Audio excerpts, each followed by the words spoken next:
سلامونه دوستانو په دغه ویډیو کې مې درته دوه یو بهترینې اپلیکیشنې راوړې دي چې موږ ته زیاتره وخت په کار راځي.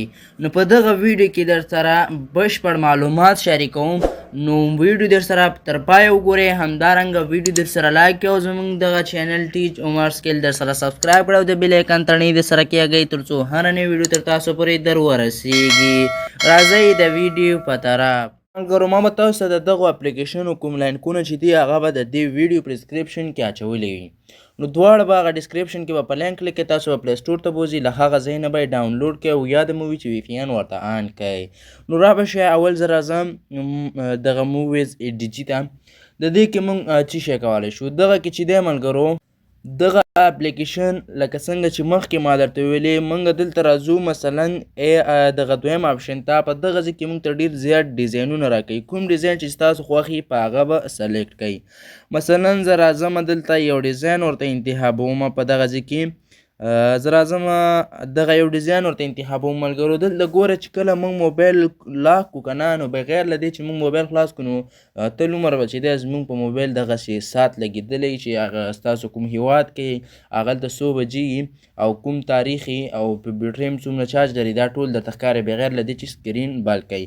نو همدغلته به تاسو راځئ، هر یو چې ستاسو خوښېږي هغه به تاسو په هغې باندې سلیکټ کړئ. مثلا ما مخکې هغه سلیکټ کړه، اوس دا سلیکټ کومه. همدارنګه بیک راځم، نور تاسو کولی شئ چې هر یو بېلابېل راواخلئ. ان دغه ډیزاینونه هم پکې شته. نو د اپلای کولو لپاره به راشئ، په دا لاندې اپلای باندې به کلیک کړئ. چې کله مو په اپلای باندې کلیک کړه، نو دا به ستاسو سره اډ شي. نو اول اپلیکیشن دغه کار. اوس دویم اپلیکیشن څه کار کوي؟ دویم اپلیکیشن چې دی کلوز اټ کیمرا. چې کله مو دا اوپن کړو، د اوپن کولو نه بعد به دلته لږ انتظار ورته وکئ. دغه صفحه به راشي، دلته پاس په دا ضرب علامه کلیک کوئ. دلته وګورئ درته وایي آنلاک. په آنلاک باندې به کلیک کوئ او دلته به خپل فنګر کوډ یا که خپل د موبایل کوډ درته راغی هغه به ورکوئ. چې کله مو ورکړه، دغه ځای کې تاسو اوس کتلی شئ ریکارډ. چې کله تاسو په ریکارډ باندې کلیک کوئ، بیا که نور تاسو ګیم کوئ یا هم موبایل ګولوئ، نو ستاسو کیمره به چالاندي ریکارډ به کوي. لکه مثلا زه دلته په ریکارډ کلیک کوم، بیا په ریکارډ کلیک کوم.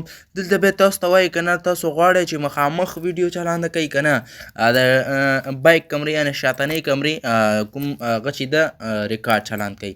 نو هر یو چې تاسو غواړئ، مثلا زه ورته شاتنۍ انتخابوم، په هغه به انتخاب کوئ.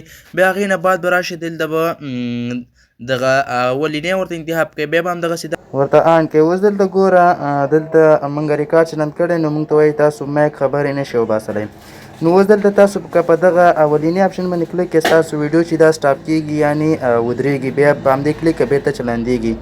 په دغلته په دې منځني آپشن باندې ستاسو خپله کومه ویډیو ده هغه ودروئ او همدې خوا چې دی ورسره یو پلش نشان دی چې په هغې کلیک کړئ. که چېرته تاسو دغه ویډیو د شپې کوئ، نو تاسو کولی شئ چې خپل د موبایل فلش ولګوئ او ویډیو سپاره شي. نو دغه دوه اپلیکیشنې چې دا اکثره وخت زموږ په موبایل کې زیاتې په کار راځي.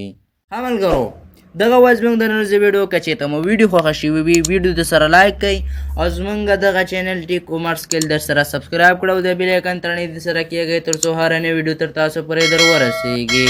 نور په الله سپارم، د خدای په امان.